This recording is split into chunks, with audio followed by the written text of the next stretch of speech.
Today's episode is brought to you by JerkSwag. For all your fishing supply needs, head to Angler's Alley. Here you'll find decades of experience with seasoned boat captains and expert fishermen.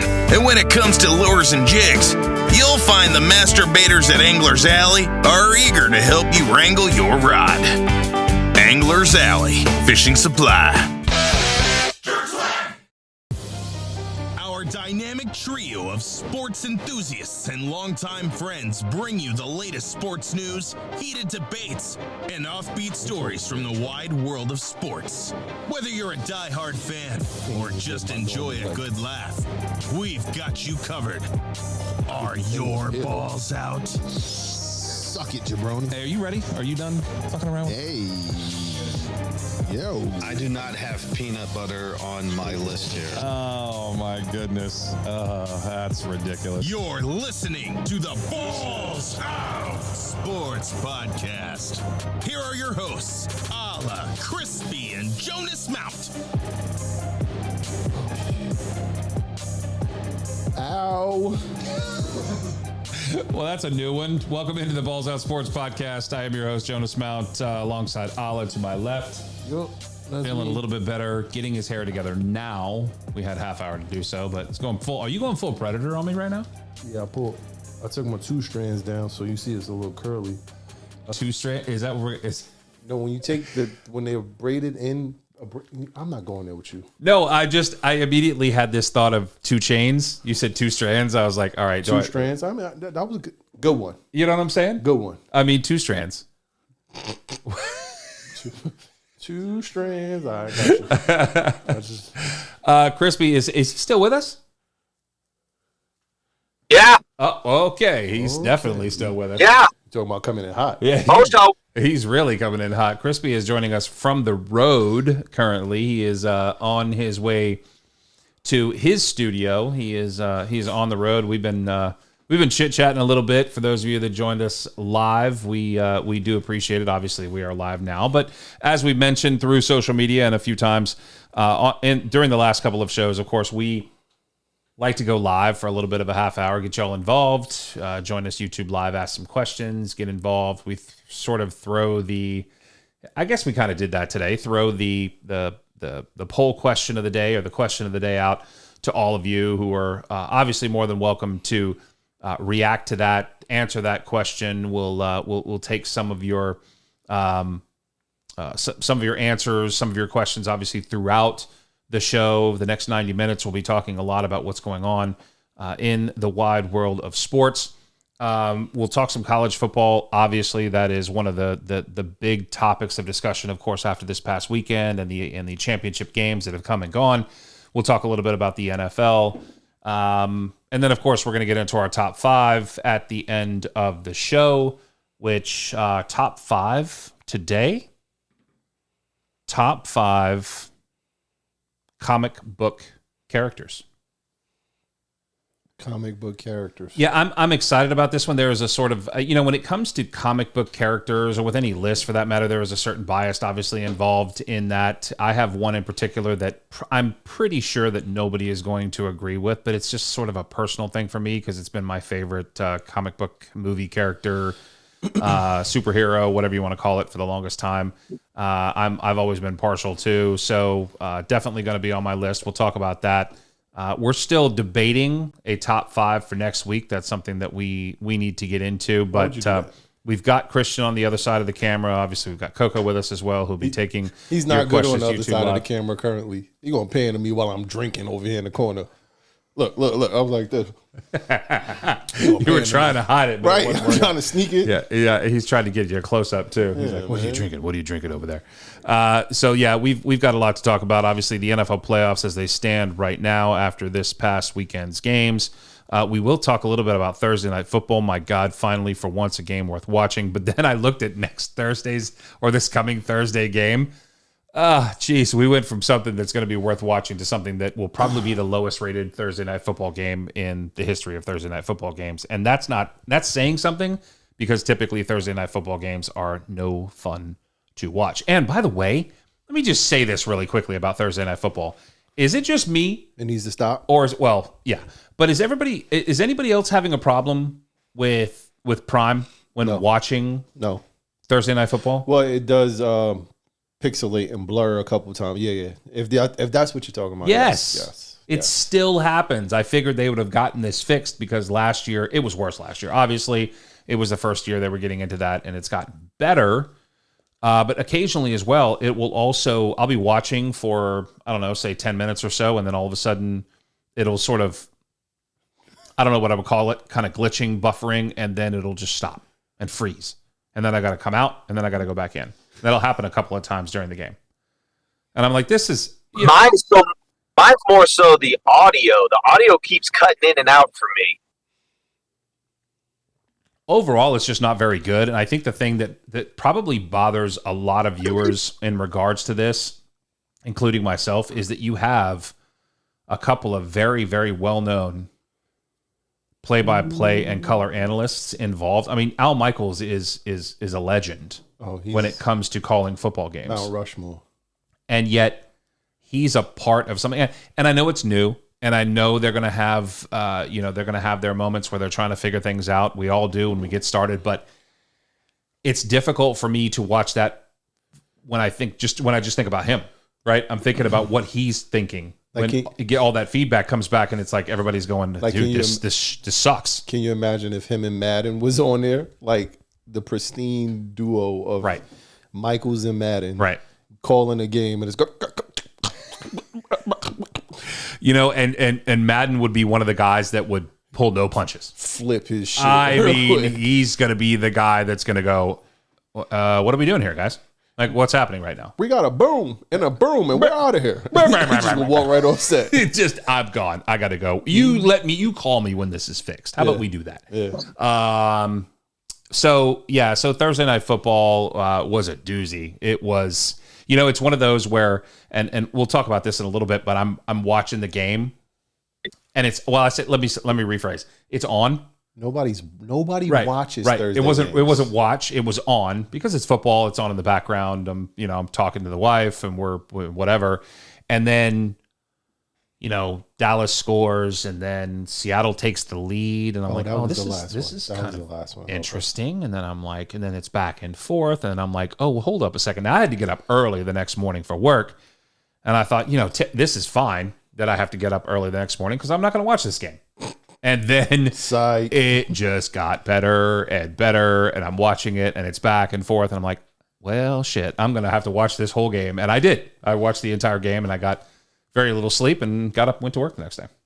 So I just did. But it's one of the few Thursday Night Football games that was worth watching. I think because it was one of the few that was worth watching, because it got so good, I felt like, well, I need to watch this. Yeah. Did you watch it? Nope. Oh, I watched it. It was a good game. I seen DK Metcalf's little ASL standing on business. Yeah. Copying T.I., but that was about it. You saw that touchdown he had? No, I didn't see it. I seen the highlight. 7. I mean, dude. I mean, look, we know Metcalf when he gets in the open field, gone. You ain't touching that dude. That's the problem. Don't let him get in the open field. Fastest time run in the NFL this year. He beat Tyreek's 22 miles per hour. He went 76 yards, and it was like he only had to go 30. Did they win? They did not. Gino going Gino. Gino went. Well, I mean, I told you this to start the year. They Gino played well, was going though. Gino. They played well, though. That's going to be a difficult decision for the Seattle Seahawks moving forward. Is like, where do they go from here? Are they just that quarterback away? Obviously, the defense isn't what it used to be. The Legion of Boom obviously doesn't exist anymore when it comes to the Seattle Seahawks, but they're on that. They're one of those teams that's on that cusp of, do we or don't we? Is Gino staying? Is Gino going? Do we need to make an upgrade? If we do, who really can it be? Are we going to get significantly better? Is there anybody out there that we can bring in who's going to make us, that much better? Didn't they just sign him to a contract? Yeah, didn't they? They did give him an extension. But they could get out. They could get out, I think, after the second year or something like that. You know how they, just like the Daniel Jones This deal. is the second year, I think. Is it? No, this is the first year, the new deal. Yeah, that's true. They did sign it. That new deal was signed in the offseason, I guess, or sometime late last season or in the offseason. It's a 4-year, but they could get out at year 2, kind of like the Daniel Jones thing. Yeah, and I mean, he has those sparks. He has those moments where things are looking good. And you have to imagine that if the defense was anywhere near what it was before, they'd be a couple of games better than they are right now. I've seen Geno Smith. I mean, yeah, you have firsthand. I'm good on that. He's not. I mean, look. I mean, he's got the wide receivers. I think he rubs people the wrong way. I don't think he does that as much as he used to, right? He still does, because he'll say a comment. It's not confidence at all. Like, I get the confidence factor, right? Yeah. You have to be that when you're a quarterback. 100%. You have to be that when you're a black quarterback. Right. Right? You have to put him on the table. Sure. I get it. Yeah. But he says things at the wrong time, the wrong way. Right. Like, after getting paid, finally having a good year, it was like, oh, I'm going to prove all the doubters wrong. Just go play ball at that point. Right. You got your big deal. You started now. They believe in you. Took a backup role. Right. You got some receivers. Like, you're in a good situation with a good organization. Just go play ball. And he started this year. Oh, I'm going to do this and I'm going to do that. And then right back into the old Geno mode. Yeah. I mean, the old Geno mode, but certainly playing better ball than he has in his career so far. I mean, statistically speaking, he's playing good ball. I mean, he would be a better quarterback for a lot of teams in the NFL right now than what they currently have. I mean, that's just a fact. You and I could both attest to this right now. We just signed Mark Ripien, Trevor Ripien. Might start Trevor Siemian this week, because Zach Wilson apparently isn't a quarterback for us anymore. Yeah, he's like, nah, I'm good, thanks. Aaron Rodgers still is limping somewhere around, throwing 90-yard bombs. Next topic. Hala, would you take Geno right now in New York? No.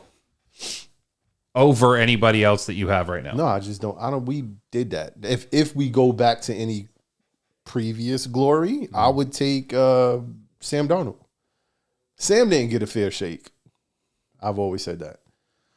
You really do have you've got Sam Darnold is not a bad quarterback.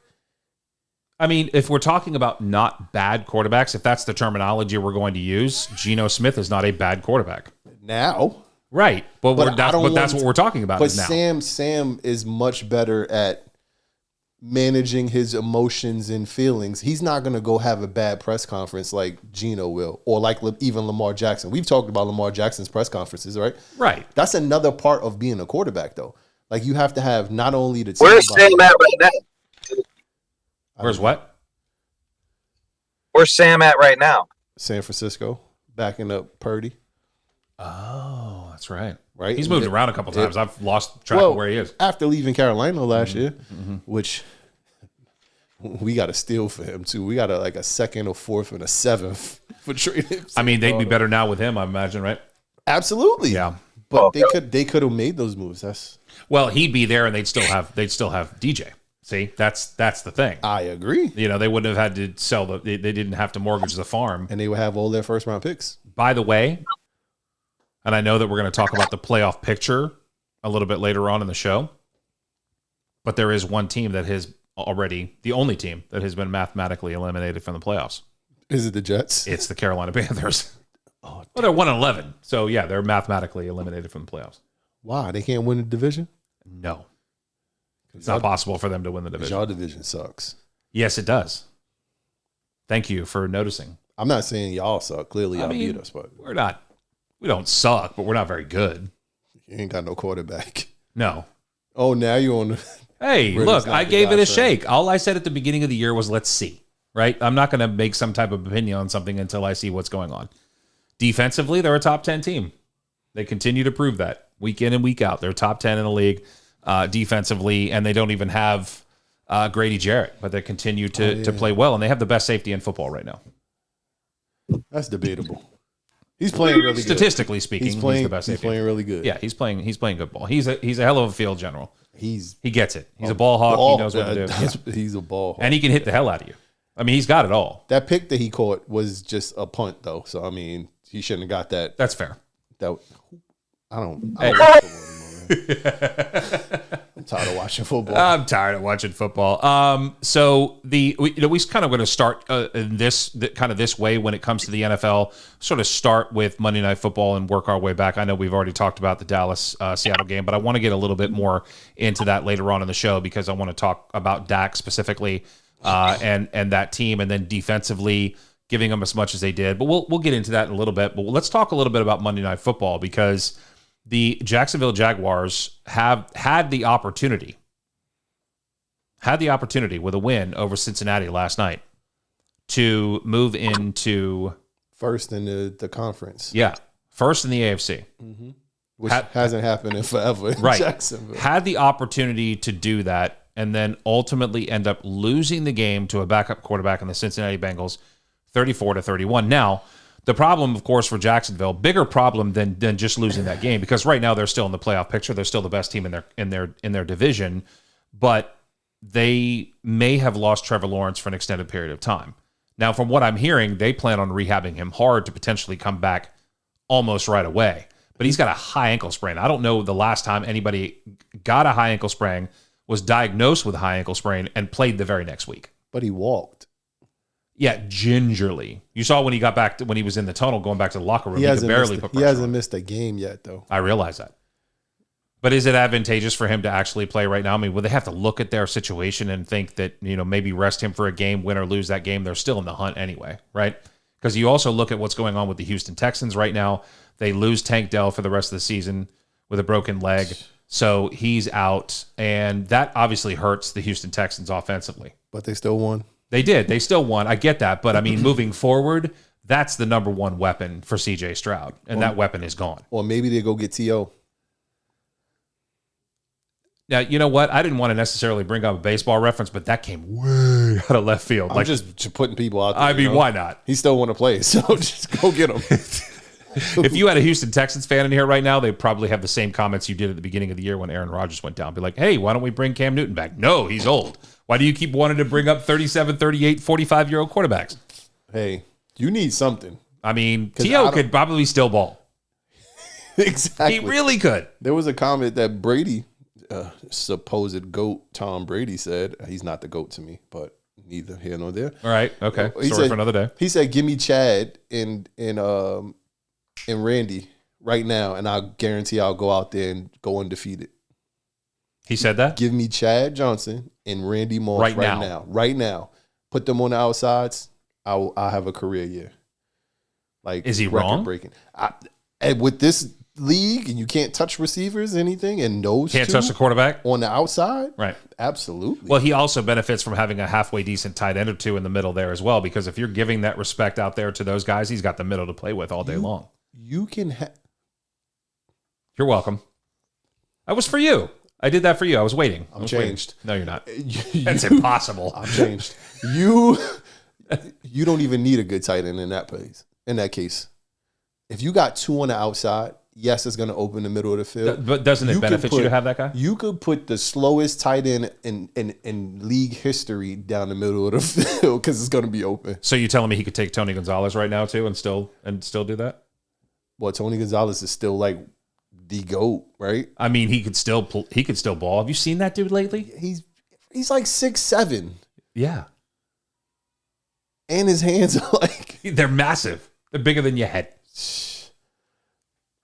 I don't know. I don't know. That's the all retirement team right there. Yeah. That reminds me of those commercials where all the guys talk about coming Rice. back. Yeah. And Emmitt Smith and Dan Marino, they're falling asleep on the sideline. Dan Marino's got his readers on trying to read the playbook or the wristband. Yeah, trying to read the wristband with his readers on. Yeah. That was hilarious. That was a good commercial. That's a really good commercial. That's a very was good gritty and it looks really bad. He's like, nah, I'm not playing no more. So Cincinnati ends up winning that game over the Jacksonville Jaguars. Trevor Lawrence, of course, that's the big question mark. And from a fantasy football perspective, I'm going to go ahead and throw this out there that despite the fact that Christian Kirk went down, I think, in the first series of the game, Terrible. Calvin Ridley didn't get me squad again, and I ended up losing by less than a point in fantasy football this week. Less than a point. I mean, like half a point. Why you got to talk about Calvin Ridley, though? I love Calvin Ridley. I know. I wish he was still in Atlanta. That's why he's on your fantasy team. I right? wish his ass wouldn't have decided to gamble so he'd still be in Atlanta right now. Everybody else can gamble. Why can't he? I'm not saying he can't gamble. I'm saying that based on the rules, he shouldn't have done that because he got suspended. They gamble in college football with this playoff system. Hey, so what's the difference, right? You can't do that when I'm trying to drink something, man. Oh, goodness. So Monday Night Football actually turned out to be a pretty decent game as well. I was still surprised that Cincinnati was actually in that game, considering they were playing with a backup quarterback. Browning is not bad, though. No, he's not bad. Like, he's showing flashes. Right. Even when he came in when Burrow went down. Yeah. Was 3 weeks so far? Like, he's not bad. No. He's better than anything Pittsburgh puts out there. That's for sure. He's better than anything the Jets have put out there. That's for sure. He's better than anything Atlanta's put out there. That's fair. Yeah. Like, he's not bad. Yeah. And it helps when you got Jamar Chase. Like, it just. I mean, I suppose at this point right now, he's looking at an opportunity to land himself maybe a deal with somebody next season, right? I mean, if he continues to play well, they may not necessarily win all their games because the Cincinnati Bengals have bigger problems than just the quarterback position. Their offensive line is still garbage. What if they make the playoffs? I don't think they can. They can. I mean, statistically, they can. They're 6-7. They're 6-6. 6-6. Yeah. Yeah. Who's leading the division? Baltimore, right? Yep. They still can make the playoffs. I think Pittsburgh still has a better record than they do. Yellow. Who are they starting? I don't even know who it is now. Well, Kenny Pickett is hurt. He's he hurt. had ankle surgery. Right. Don't they still have Trubisky? He started. That's right. Trubisky Exactly. started. I forgot about Come that. on now. I did see a highlight of that, and I forgot altogether that Didn't Trubisky Patrick was- Peterson just get stiff armed by James Conner? Yes, he Like did. into the fifth row? Yeah. Oh, okay. Yeah. Hey, Peterson was a Sorry. baller, though, man. I love Patrick I Peterson. do love me some Patrick Peterson. But Go Tigers. when you don't get stiffed on by Derrick Henry, Yeah. Right. Derrick Henry's known me stiff armed. I mean, that's just, Derrick Henry's going to murder everybody. That's just what that does. when you let go of the hometown hero kid, Yeah. he beat cancer. Yeah. How you just let him go? I mean, he had a field day. and that's why he against went in there Pittsburgh. and said, I'm Oh, a he bust just their ass. destroyed them. I'm a bust their ass. Yeah, Let you me knew go. that was coming. That was one of those that was a revenge foregone games, right? conclusion. Yep. Yeah, 100%. 100%. We got Crispy joining us right now. Obviously, for those of you who are just listening, Crispy is actually in view. We can see him. Family. Oh, I can't hear him very well. Can you turn him up a little bit? I didn't get to do that earlier. You didn't. Okay, there we go. That's good. I can hear How about myself now? a lot louder now as well, but but that's cool. I don't mind hearing myself. I'm one of the few that has that problem. Can you hear yourself when you're talking, by the way? What? You hear yourself in your ears when you're talking? Every day. No, I mean like right now. Nice All one, right. Allah. Fair enough. Okay, that's fine. I get it. But yes, I can't Okay, hear myself. all yes. right. Crispy, can you? I do not hear myself in the headphones. No, I just hear myself like outside of the headphones. Right. I guess. Right. Outside. I don't even know how to even have that happen. What Dave Chappelle said? Turn me up in the headphones. Turn me up in the I headphones. can't. No, I really can't hear myself in the Right. headphones. Well, I've actually had this conversation with Christian. I know we're getting off topic here, but really quickly. But I've had this conversation with Christian. He said that he can't stand that. Like he can't stand to Hearing hear yourself in himself headphones? in his headphones. Yeah, we can't hear you at all. I'm it's fine. glad. No. Please don't talk. Yeah, Please don't talk. we're good. Don't He do said it. he can't stand it. A lot of people can't, and it's weird to me that people cannot do that. Why? I don't know, but a lot of people are like that. You hear yourself talk all day. Right? What's the problem? He loves to hear himself talk all day. You know that. Yeah, that's for sure. That's a given. All right, Crispy joining us from Greenville. He is back. He's eating. He's home from work. Sorry. It's okay. You got to get it while you can. Yo, the Yankees are still in the running for Juan Soto. I'm sorry. I'm watching baseball stuff. Did you hear that earlier when you were driving that the How is Yankees that and the Red possible? Sox actually are trading players with one another? Really? Like, that's exactly the We all did the response same that we would thing. all get. Be like, what? Who does that? Yankees and Red Sox making trades. I'm in the twilight zone. It's And official. not Johnny Damon. Johnny Damon was, well, he didn't get traded, but he was like 30 something when he went there. Right. Verdugo is still young, Right. and he hits bombs. I don't know. And he's still going to have a short porch, though, Yeah. because he's a lefty. So he's a righty. He's a lefty, right? Verdugo, I think, is a lefty. Yes. Yeah. He pulls a lot. Yeah. So, really quickly, just reading this via Twitter, Jaguars QB Trevor Lawrence is going to rehab around the clock this week to give himself a chance to play through this high ankle sprain. Per sources, too early to know how the ankle will respond and whether he'll be available Sunday, but they aren't ruling it out yet. This was officially like 2 hours ago. He's not. He's going to play. That's just what. Again, maybe I'm wrong. Maybe somebody can help me with this. When was the last time a player, specifically a quarterback, Byron Leftwich, had a high ankle Didn't sprain? he still have a knee injury too that he's been nursing? Who, Lawrence? Yeah. Yeah. That's why they haven't been doing too many of those QB sneaks. Well, but the thing about it is a high ankle sprain, that's a serious thing. Like high ankle sprains have kept players out for weeks at a time. I mean, obviously the severity of it can change, but high ankle sprains from 1 week to the next, you're going from not playing to playing in a week. in a skilled position, right? A receiver, running back, More something like difficult. that, yes, Right. because you're cutting a lot. Right. You just planting and throwing. He's mobile, but he's not. I mean, they'll Is it probably his left limit or him. right foot? I think it's his right. I think it's his right. Yeah. It's his plant. Ooh, That's that's going to be his plant foot. But that's what I'm saying. It's like either foot would still be difficult. I mean, I'm Keep not him in the gun. right, and I'm not saying you're wrong, but you're like, well, it's just plant and throw. It's like, well, it's not just plant and throw because I mean, if you're accustomed to using a specific amount of weight on your plant foot when you're throwing, I mean, dude, I get it. It's not going to be I'm an just easy saying, proposition. Trevor Lawrence is an Iron Man. He hasn't missed a game That's yet. fair. That's with not a great line, right.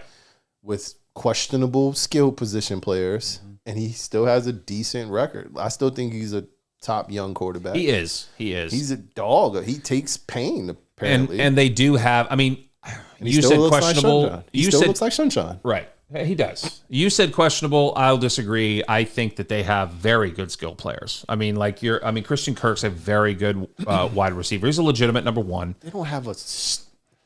Travis haven't Etienne given- is a legitimate starting running back in this league. Mid-tier. And I'm not saying they're not. He hasn't had a Jamar Chase. He hasn't had a Stephon Diggs. Yeah, He but how hasn't many of had those are there in the league?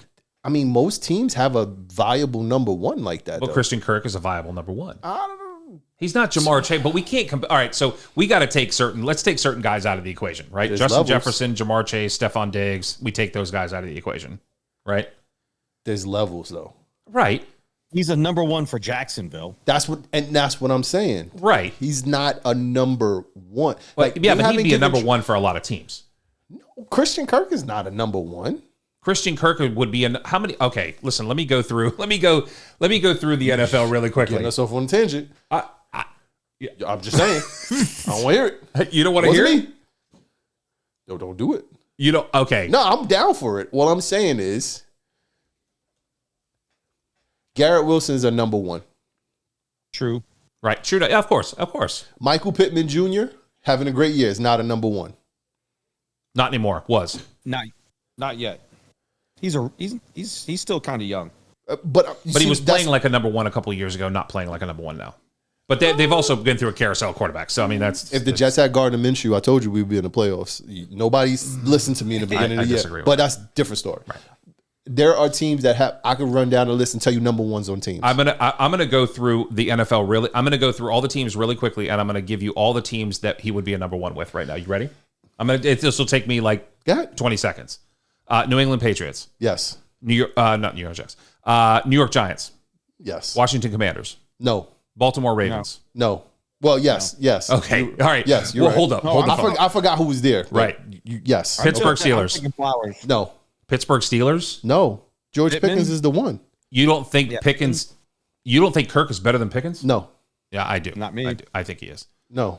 Green Bay Packers. No. Nah, Watson. I mean, that's a toss-up this year. The way Watson and the other kid is playing, Jordan Kirk's Love. proven himself in this league. I'm sorry. I'm Okay. totally disagree. Okay. With him. Indianapolis Colts. No. Well, yes. Yes, he would be the one there. Okay. I'm taking Even Junior, though I would take Pittman over him. I'm just saying. Carolina Panthers. Yes. for sure. Kansas City Chiefs.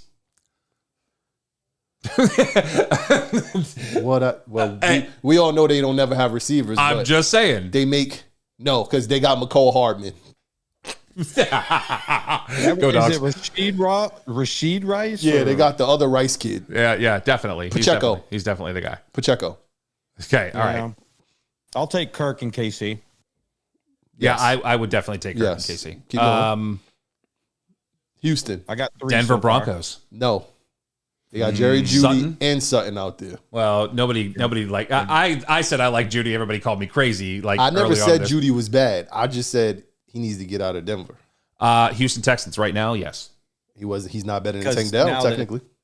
Tank Dell's down now. I think he's better than Tank Dell. I think he's a better receiver than Tank Dell right now. And Tank Dell's again, he's young. I mean, he's having a great year, but he doesn't have the. Oh, so we can say the same thing about CJ Stroud. He's young. He's having a great year. Right. Well, I said that a long time ago. No, Like, I'm I just- love the season he's having. I want to wait and see what he does next year. It's always year 2 for me when a guy goes ballistic. I want there to see with what you. happens year 2. I'm there with you. Just want to see. I'm there with you. Nobody knows what to expect from CJ Stroud. Hell, he came out of college and everybody was like, "Oh no, he's definitely not the best quarterback. He shouldn't be number 1." I said take him number 1 But a lot of people didn't. A lot of people thought that because they believe the hype of college football. 100%, They don't. especially the hype of Alabama. I was absolutely Jerry Judy played. Okay, now you're making my point. What I was talking to somebody about this. I was like, what do these NFL scouts? They get paid to scout, right? What do they do? Because they don't scout very well. They'll take the hottest thing and just go, hey, that's the person we're rolling with. Like, i.e. Zach Wilson. Lights it up. Senior Bowl. Great one throw. Off one leg. Down in the, with shorts on. Oh, he's a number 1 pick. He's going top 5. But then you pass over all these other either great people or undrafted. The Jets have like 3 undrafted players that's starting right now. Right. And are starting caliber Yep. players. Quincy Williams didn't get drafted. He's playing probably some of the best linebacker. The safety kid Adams wasn't drafted. He's starting. Right. Broke his hand and was starting again like this week. Like a dog, right? Yeah. But you got these kids who will light it up and then all of a sudden they're right number 1 pick. Like, did you look at any tape of them? What do they get paid for? Tank Dell, we didn't think he was going to be anything, right? We just said, oh, they just took a receiver 5th round. I mean, I think I think it would be hard to deny the fact, and Crispy, I'm going to come to you real quick. I think it would be hard to deny the fact that the Houston Texans right now, and I love the story. I love the fact that I think they're a 7-5 football team now, right? I love this story. I love D'Amico Ryans. I do too. And I think that they're going to continue to be a good football team, but you'd be hard pressed to argue the fact that the Houston Texans right now coming into the season had nobody had any expectations for anything that they were going to do. So to a certain extent, they're playing with house money, right? They can afford, CJ Stroud can afford to just sling it all over the field because nobody was expecting them to do anything anyway. Go ahead, Crispy. I agree. Yeah, so for me, for the quarterbacks, I think it comes down to scheme. Are these kids in college playing the same schemes that they're playing in NFL? No. Most of the time, not. Right. Because Right? they all sit in the spread. And we've talked about I that know. before. I'm tired of the damn spread. Put somebody under center. That's why there's so many bobbled snaps. But keep going. Yeah, so that's what's happening. I think with the quarterback situation is you're taking these kids that want to spread, be in the shotgun, and just throw it all over the yard, and they try to make them pro quarterbacks. You can't do that. Yeah. And I think that's what happened with Zach. You put him on a team that just wants to sling the rock everywhere, you probably have a different kind of quarterback. So when these scouts are out there, they're finding these kids. They're like, "Hey, this is a spread type of offense kind of guy." And then a pro style coach drafts him. I'm like, no, you can't do that. I don't understand it. So to don't the scouting understand part that you were bringing up, Ala, I think the scouts are doing what they're supposed to. I think the GMs get enamored with them and be like, oh, well, we can teach them. We have the coaches that can coach them and make them a pro style. I don't think that's the case. Well, I mean, we So I saw think this. it's happening. Yeah, I mean, didn't we see this with Marcus Mariota? Like, I mean, he's in the, I mean, was there ever a time when he was at Oregon that he was ever under center? I don't remember. I literally think they said there was his entire last season at Oregon, he never took a snap under center, and then he gets into the NFL, and one of the things that he struggled with early on was going under center and trying to get that Cam Newton the center same way. Cam Newton, the exact same thing, and so that title game, neither quarterback went under center. never. And same thing happened to All of a sudden, I'm drawing a blank. Say the school. Texas. Vince Young. Vince Young. Same thing with Vince Young. Never under center when he was at Texas. And so, and I and I'm going to be a homer here for a second, but I was watching a Georgia game a couple weeks ago, and a lot of the commentary was that Georgia runs, quote unquote, more of a pro style offense. Their quarterback is under center a lot, and I think that's a reason why a lot of players want to go there. You see, they have very, very good offensive linemen. Running backs. I mean, they're running back at this point, right? All the top running backs typically want to go there. Your 4 stars and 5 stars are typically ending up in Georgia. And they're realizing that they have an opportunity, even if they're guys that only rush for 600 or 700 yards in a single season for Georgia because they're one of 4 guys that's running the football like they were a couple of years ago. They know they have an opportunity when they get into the league to perform. They know they're going to have to go out on special teams. They know they're going to have to earn their way onto the team to get themselves any carries whatsoever. But once they get there, they realize that they can be utilized because they're in that pro style offense. So, it's again, I think the Texans story is phenomenal. I love it. I think they're doing a great job. And again, I a ton of credit, the majority of the credit, in my opinion, to D'Amico Ryans. I mean, this guy has proven that he gets it, right? He understands players. He understands the league. He's not that far removed from it, which I think is beneficial. And players respect the hell out of the guy. And he's got nothing but love from former players that played with him, players that have played for him. Coaches that he was with in San Francisco. Unbelievable. And everybody... Go ahead. Who's getting credit for this tree? I mean, you got DeMarco, you got Coach McDaniels, Shanahan. Whose tree are they all from? I've lost track of that tree. I don't even know. Well, it seems like I'm gonna start with Shanahan in San Fran. Oh yeah, they give him what is that? Mike Saleh wasn't Saleh with them? Yeah, they giving him the credit from now. Everybody moving on. Hey, all those teams are well. The other thing too was Shanahan was also. I guess you can still give credit to him as well because when he was an assistant, when he was and I know I should probably know the answer to this question, but when he was the offensive coordinator in Atlanta, albeit a very short period of time, didn't he also have offensive assistants under him that went on probably like to coach? QB coaches or coordinator or game coordinator stuff? Yeah. Didn't what about the Rams head coach? Yeah. Didn't they coach together? Yeah. Didn't McVay and Shanahan coach together? Or am I wrong? McVay comes from I think that tree as well. Yeah, I thought he did. I thought Shanahan and McVay did actually coach together for a while as well. So, they were in Washington or something like that together.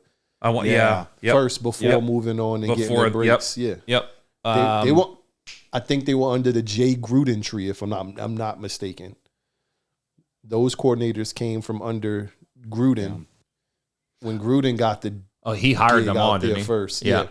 Because remember, they were super young. Yeah. Like as coordinators or... I mean, hell, McVay's still young. It feels like he's been in the league forever, but he's still... Isn't he still officially the youngest head coach in the league? No. Or is it... I think it's the Cardinals coach, if I'm not mistaken. Oh, yeah, that's right. Because he looks like he's just shaved yesterday. He did. Ooh. Yeah. Kyler Murray looks older than him. Yeah. I mean, I get that. Kyler Murray's small as hell. He is tiny. Shout out to they beat y'all, though. T-shirt. I just noticed Allah's T-shirt. Strong. Sorry. Oh, yeah. I wasn't going to say nothing about this old thing. That's your guy, though. That's the GOAT. That's the GOAT for him. Yeah, he's been doing... I think he was number 3 on my list. Sorry. He's been doing interview rounds lately. This Has guy. he? Yeah. Okay. Because he's a sexy boy. He was definitely in my top 5. I can't remember where I had him. He's not your boy toy. I know. See, now, if Christian knew wrestling, he would just pipe the Shawn Michaels theme music in. Right. But he clearly doesn't. But instead, he's going to talk. Listen, hey, it's spelled SEAN, not SHAWN. Next topic. Yeah, we're moving on. College football, and this is something that would rather move on to college football. We just lost 7 viewers because of we Christian. Certainly did. They just immediately turned off. College football final rankings, playoff rankings. Oh, dude, I'm gonna sit this one out. Come on, this is bull. I mean, yeah, but it's definitely worth talking about while you sip your coffee. Yep. You getting prepared for this conversation? All right. So, our question of the day: who would be your top four? Right? Who is your top four? If you go by basically what we understand the top four to be in college football are the best four teams are supposed to be the four teams that are in the final rankings, the teams that are going to play for a national championship, right? So right now, of course, what we have, as you all well know by now, we have Michigan at number 1, Washington at number 2, Texas at number 3, and Alabama at number 4. Now, before we get to the top 4 really quickly, let's go ahead and round out the top 10. And I think that this is pertinent as well because there's not only question marks about who's in the top 4, but also where the final rankings stood when it came to the top 10. And rounding out the top 10 is Florida State at 5, Georgia at 6, Ohio State at 7, Oregon 8, Missouri 9, and Penn State at number 10. So believe me when I tell you, we could easily go live with this show and without a doubt, I myself could literally just talk about this for 2 hours. And the reason being is because I know a ton of people who have comments on this, whether it be they're ACC fans, so obviously they feel, slighted by the fact that Florida State didn't get into the top 4. Let me go ahead before I go any further. When I say that some of these folks that I know, let's just say they're Clemson fans, and so their claim to fame every single year is having the conversation about how the ACC had a 6-4 record against the SEC this year, that the SEC is down this year. And that's typically whenever an SEC team or somebody outside of the ACC wins the national championship. That's typically the conversation. Now, we didn't have this conversation when Clemson won a couple of national championships a few years ago. But now that they're not in the conversation, now it's back to, well, Georgia didn't play anybody and Alabama didn't play anybody and the SEC is down this year and so forth and so forth and so on. I will say this now. I have said this before. Those of you who know me know that I am a Georgia fan.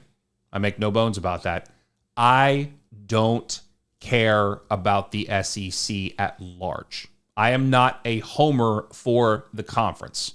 I am not going to be rooting for Alabama to win the national championship so I can raise some kind of SEC banner and claim that we're the best conference in college football. Okay? I don't do that. I never have done that. I don't care about that. So the idea that you have a bunch of people who, let's say you're a Vanderbilt fan, they love to see Alabama win the national championship so they can do that very thing. They can raise their SEC banner and say, we're the best conference in college football. That's because your college football team sucks, and the only thing that you have to hang your head on is the fact that an SEC school won the national championship. So when I say the things that I do about some of these other folks and their conferences and their teams and who they root for, this is not because I'm an SEC homer. I don't care. Okay? But I will say this. Despite the fact that there are, like the SEC, I beg your pardon, the College Football Playoff Committee, one of the things that they say, and I've got this here in front of me, when they talk about the selection committee selecting teams using a process that distinguishes among otherwise comparable teams by considering the following: conference championships won, which would put Georgia out of the conversation; strength of schedule, that is something that they do talk about; head-to-head competition; comparative outcomes of common opponents without incenting margin of victory; and, even though I still think that margin of victory actually still plays a role quietly, finally, other relevant factors such as unavailability of key players and coaches that may have affected a team's performance during the season or likely will affect its postseason performance. This is part of their criteria. Okay? Now, while I will be one to say that if you are a conference champion of a Power 5 conference, like the ACC, you go 13-0, it would be very, very difficult for me to keep you out of the playoffs.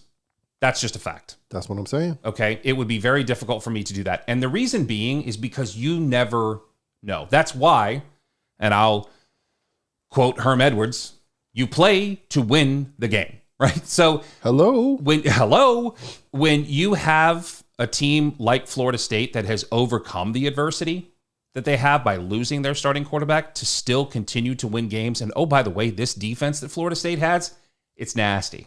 Okay. And so I still think that there's a very good chance that based on that defense alone, that they could give any one of these teams in the country a run for their money if they had gotten into the playoffs. Correct. If I go back to the criteria, there's a part of me that says, while I disagree with the ultimate decision to keep Florida State out of the top 4, there is already written criteria that says other relevant factors such as unavailability of key players and coaches that may have affected a team's performance during the season or likely will affect its postseason performance. That made the committee's decision that much easier to keep Florida State out of the equation. Crispy? So when you stated that list, is that in order of how they determine? It doesn't say that there's any one particular order. It just simply has a list. It doesn't say the based on the most important factor versus the least important factor. But we would like to think that conference championship would be the first tiebreaker. If there was any question, would we not say that? That would be my yes, 100%. And then record after that. Right. I've had some time to think about this. You said a lot of it that I wanted to share. Sorry. Ultimately, this comes down to a small. No, it's fine. It's fine. I got a little. I was waiting for this today. I was really hyped. No. Tell them why you're mad, son. I've had a lot of people ask me about this, and it stings. It really does. Yeah. But the big thing that I've had, times to reflect on and listen to and things like that, the piece that really gets me on this is that whole team mindset. Mm-hmm. All of us have played a team sport. All of us have had coaches tell us, it's all about the team. And the committee, in essence, just told us, no, it's about one person. Absolutely. Yep. In my opinion. We did have to beat an arch rival, which we all know rivals, you throw rankings out of the window. It doesn't matter what your rankings are. When you play a team every year in your backyard, we went to Florida. We didn't play at FSU. We went to Florida with a backup quarterback and still beat them. They still was and in then Florida, we went to a neutral site and beat Louisville with a third-string quarterback. You talk about Louisville's offense. They were ranked in the top 15 or 20. FSU's defense was able to hold them to 6 points. What we been able to do with a couple of weeks with our backup quarterback in that offense, I guess we'll never know. But we might find out against Georgia. I'll tell you this, I'm not overly excited about this Georgia-Florida State game. A couple of reasons. One, I think we're going to get a Georgia team that's pretty hot that they lost. Partially, it's their fault FSU didn't get in. Sure. And then two, it is technically. Well, it is. Let's be honest. Yep. Right. And then two, how, for both teams, really, what does this game actually mean to them? Not a damn thing. Yeah. Exactly. Georgia, their mindset was three-peat. FSU was championship. Mm-hmm. The Orange Bowl is going to mean squat to both of them. I'm just curious of how much effort we actually get. How many of the Georgia, because Georgia's probably going to have 20 first-round draft picks. How many of them actually play? Like Caleb Williams not even playing in this bowl game. Right.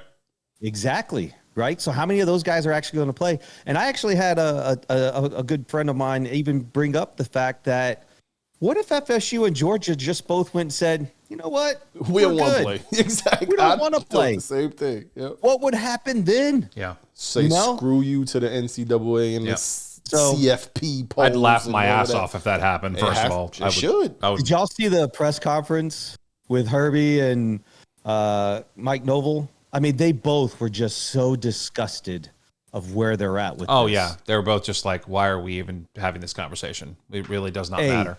On Saturday, it was Sunday. Sunday, I'm hanging the Christmas lights, and that news came across. I really took my basketball and I went home. I had to go into the house for about 30 minutes and be by myself. I was so infuriated. I was so mad. And it's been a long time since I had a moment where I was so frustrated with, something that had transpired like that. And I'm talking about in general. Mm-hmm. I'm not talking just sports. I thought we really got the wrong side of this. Hopefully they can learn from it. I mean, I guess it doesn't much matter because we're going to have a 12-team playoff moving forward. And then, maybe next year we have another run. We'll see what happens. Did they, because of what's happening next year, do this right now? I know what they said with this with this quote or this little document they put out of player, blah, blah, blah, blah, all of that winning. I thought a win's a win's a win, right? Right.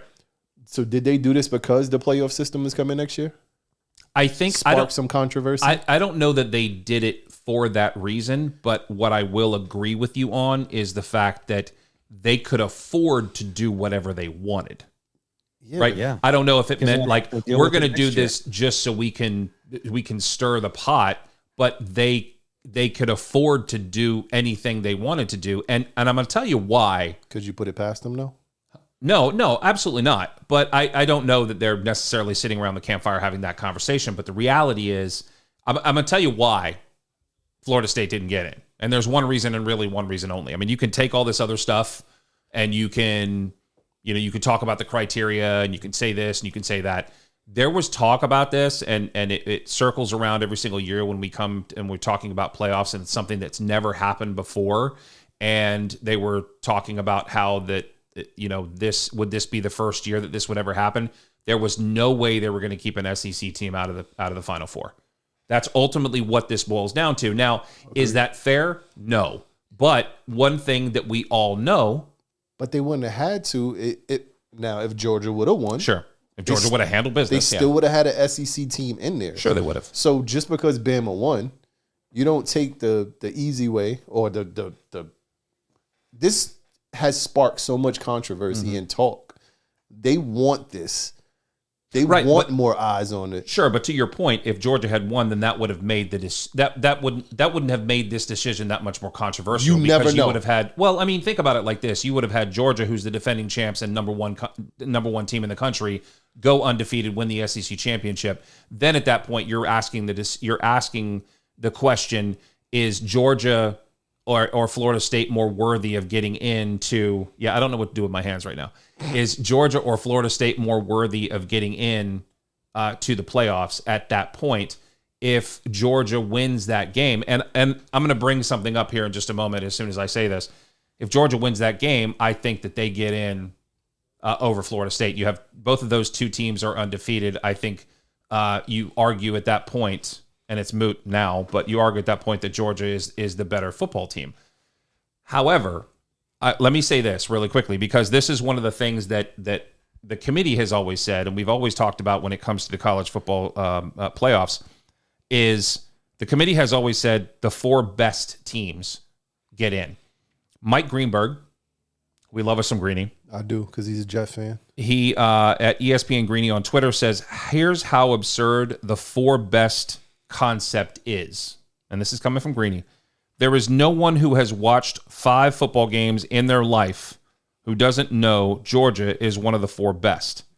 They'd be favored against anyone on a neutral field. So why wouldn't you put them in? So despite the loss to Alabama, some people still believe that they should have been in. And you could argue they're the reigning champs. They're the defending champs. With a loss in the conference title game, that's still one loss. Texas is in there with a loss. I don't care they won the title. They played against Oklahoma State. Blah. Right. It's a crappy conference. Right. Bama barely escaped the Auburn game to get into the title game, period, right? What are we talking about? But they lost to Texas. I don't care when they lost. They lost to Texas. Yeah. How do you even have them in the finals when they lost to the team that's in the finals? That makes no sense. Yeah. They did this for a reason. They did it for a reason. It's all bull. So, F college football. Nancy, you brought this up during the pregame, I believe is what you said. I believe the reason that the rankings finished the way they did is because of money. Sure. Who's a bigger draw, Texas or FSU? Texas. Who's a bigger draw, Alabama or FSU? Alabama. And that goes Washington. back to the point about having an SEC school in there because Alabama is the biggest draw, whether you love Alabama or hate Regardless Alabama. of the conference. Right. The that's other what two, yeah. That's what Prom said I think too. they finally wanted to have to where they had all 4 different conferences in, and they had to have one out. Yeah. ACC arguably might be the weakest. And then also, how fitting would it be that the Pac-12 wins a national title the last year of existence? Mm-hmm. But what are we getting from them? And we don't even Nothing. know what who has Washington beat this year? Washington Oregon. State. Bo Nix is 72 years old. So, like, Right. what does it matter? Like, come on, man. Yeah, I think that it really does it comes down to money. You know, whenever you talk about a controversial figure, a team or anything else, you either love Alabama or you hate Alabama. There really isn't a lot of in between as far as that goes. And again, I'm not bringing conference into it. I'm just talking about Alabama in general. When you talk about that team, people either love them or they hate them. But people want to see them people still want to see them because they can't wait to see what they're going to do next. So and that's the common thread between everybody who hates them and loves them. They still either want to see them win or they want to see them lose. They want to see them fall. And Alabama being in is going to create a bigger draw. And Alabama and Michigan right now is obviously not happy that Alabama has gotten in. I don't know. I'm not really even sure what I think is going to happen here. I could make these picks right now, but I'm not going to. It's too early to do that. But I don't know. Can I play this? Play what? Oh, it's not playing. Oh man.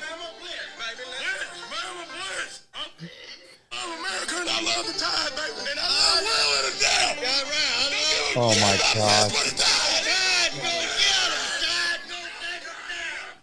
Shout out Drewski. Shout out Drewski. Shout out Drewski. He is killing it with this. He got the chew in his mouth and everything. We don't care about nothing but the time. I don't give a piss about nothing but the time. The time in football, baby. Bama in football. Oh, roll tide. He was a virgin until he was 27, and then roll tide. That's that Good, ESPN man. commercial was fantastic. It's true. So we're gonna stay on the college football theme. We could talk about this playoff thing forever, but I think we've gotten our point across. I'm good. F college football. Yeah. Poll question. Question of the day at this point. Who's your top 4? If you're putting the top 4 in there right now, who's your top 4? You can make it as ridiculous as you want to. It doesn't really matter to me. But you can answer that obviously anywhere you'd like to. You can chime in on social media, or you can join us here on YouTube Live. I do want to stay with college football, and Mel Kiper Jr. of ESPN, the aforementioned, says that USC's Caleb Williams is the clear number 1 quarterback in the 2024 NFL draft over Drake May. I said that. Nobody listen to me. Now, you said that, and I'm not going to agree or disagree with you, but there were a lot of people that would. A lot of people have Drake May. Like, they're like, yep, May is the guy. The last quarterback that came out of North Carolina was who? I don't know. What's his name? Kenny Pickett? Nope. No. He went to Pitt. Oh, that's right. He did go to Pitt. Who was the Mitch last? Trubisky. Trubisky. Right. I don't think anybody's picking a Tar Heel football player at quarterback high At again. the number 1? Not again. He's still going to be top 10. You want to know why? I'm going to tell you why. Because quarterback play in the NFL is sorry. Nuh-uh. It's not good. Nuh-uh. It's You mediocre. got C.J. Stroud. That's your go-to? I mean, that's everybody's go-to right now. I'm just saying, though. I mean, Right? for the most part, it's mediocre across the board. Nuh-uh. And we haven't seen very good quarterbacks coming out of the draft recently. Oh, really? Yeah, I mean, last year's draft class is not proving to be anything worth Oh, really? conversation. I've been saying that too. Stop drafting these damn quarterbacks so high and playing them so early. Let them sit. It's feeling an awful lot like they should start approaching quarterback drafts drafting quarterbacks the way they do drafting running backs. Like, I mean, with the exception of Bijan, Absolutely. teams are now like waiting until later. There's one-offs. We got Brees in the second round. Right. And he's These other running backs you get third round. Yeah. Oh yeah, 100%. I mean, really what you need to do to build your franchise at this point, anyways, inside out. I've said this for years.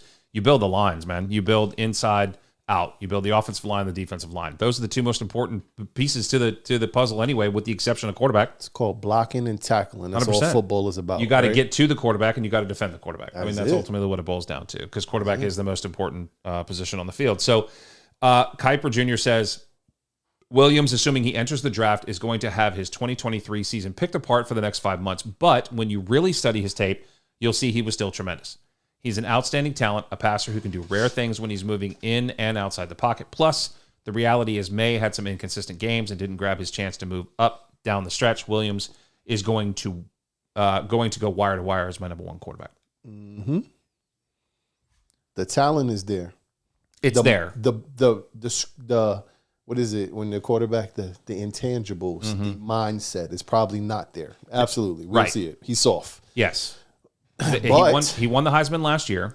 And he is playing at a big school, a prestigious school.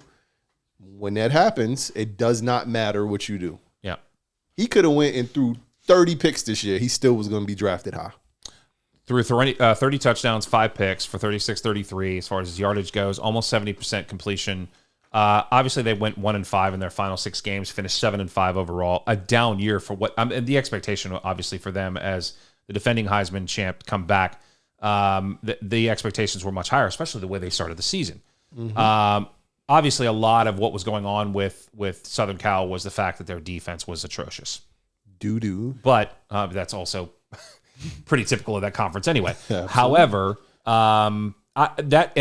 we mentioned this a couple of weeks back, and I know I was the one to sort of dig on the kid because of the crying with his mom in the stands and everything else. I would be concerned. I realize the talent's there, but you mentioned it just a moment ago as well that the perception from many will be that he's soft. Mm-hmm. If you're a franchise, are you really drafting him number one? Are you putting all your eggs in one basket? And those intangibles are something that I think people are going to have to take a long, hard look at. Some of the question marks, some of the things that he said, of course, during the season as well about, I'm not going here, I'm not going there. I mean, is Caleb Williams basically just going to pick where he ends up going? But that's where we've come to now, where quarterbacks will sit, not playing if they not made it into the college playoff, right? Yeah, he's not playing the bowl game. They won't play the bowl game. Right. They'll say they're working on this to enter the draft, and that's what they'll focus on. Mm-hmm. So we have put this out there, though, right? Taking these players this high. Because, look, if you do take a player that high and you get a C.J. Stroud, now, yes, it's only the first year. But if you get that, right? Yeah. And he made everybody else around him better, you got something. Yeah. It's those one-offs that make it go, oh, man, like we should still draft a quarterback in the top 5. But then you'll get a Sam Darnold, you'll get a Zach Wilson, you'll get a Jamarcus Russell, you'll get a Mitch Trubisky, right? You'll get all of these misses. You'll get a Baker Mayfield. I don't care what you say, he's still terrible in the NFL. Stop playing these quarterbacks so early. Yeah, and that leads me to okay to sit them. It's okay to sit them. It's okay to sit them. It is, and that's Chris. I was going to come to you on this because I want to read this last little bit here because we know that this is going to come down to 2 teams. I would imagine when the draft comes around, we're looking at either the Bears, who are currently positioned to pick first, and we've got the Arizona Cardinals, who are currently slated number 3 in the draft in the current standings. So the decisions for both of those teams are what I find interesting. And here's my thing. I realize that the Chicago Bears have DJ Moore. Obviously, it's a talented guy you can throw the ball to. As far as the rest of the offense goes, it's hodgepodge for me. It's not a great offense. I really thought the running game was going to be more stellar than it was this year. It's not. It hasn't turned out that way. But offensive line issues obviously can be responsible for some of that. But and Crispy, take this into consideration when I ask this question. So we talked about Caleb Williams. We've talked about the intangibles. We've talked about some of the issues. If he goes to a franchise in either one of these franchises, who for all intents and purposes are franchises in disarray, right? We inconsistent quarterback play, obviously not performing at a high level. What the Bears have won how many games? 172. The Bears have won 172 games. I'm just No, making the that up. Bears are season. currently 4-8. Bears are 4-8. 4-8, and the Arizona Cardinals are 3-10. okay. Yeah. So these are terrible franchises, right? So they have a quarterback problem. Is Caleb Williams the guy you want to draft by either one of those franchises? Considering they've got issues going on outside of the quarterback position, is Caleb Williams the guy you want to bring in there when you have so many more holes you need to fill? So I had already played out my kind of scenario around this. But to answer your question, I don't think Arizona takes a chance on him. I think they've paid Kyle enough money. They kind of made that. I think the coach that they have there, I think they're going to try to make this work. I don't know. I played out my funny scenario because we haven't talked about the New England Patriots who are sitting at number 2. They need a quarterback. I think Chicago wants to give Justin Fields another go at this and put pieces around him. They got the first and they have the 5th pick right now. New England to move up to 1. They drop down to 2. They could still get Marvin Williams Jr.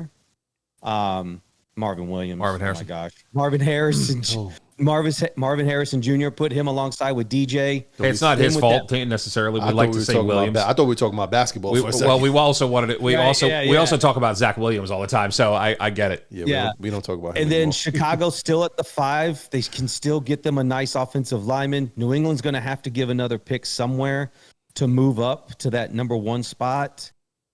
I think Chicago stays with Justin Fields, and they try to get more draft picks to surround him with more talent. I think the Patriots are the team that we need to watch out for because Caleb Williams will play NFL football for Bill Belichick. Bill Belichick ain't gonna be there next year. Well, that's therein lies the question: are they? I think Robert Kraft gives him a chance. He's gonna go. He wants to try to get the all-time wins. Robert Kraft is I think wants to allow Bill Belichick that time, and who better to get him started? Caleb Williams on their NFL career. But did I say it again? No, I'm talking about Bill Belichick, arguably one of the greatest coaches of all time. he can't coach an offense. I mean, this has been proven without Tom Brady. Let's be real. He is a defensive-minded he's a guy. defensive guy. But he could go get everyone's favorite. Oh, his favorite.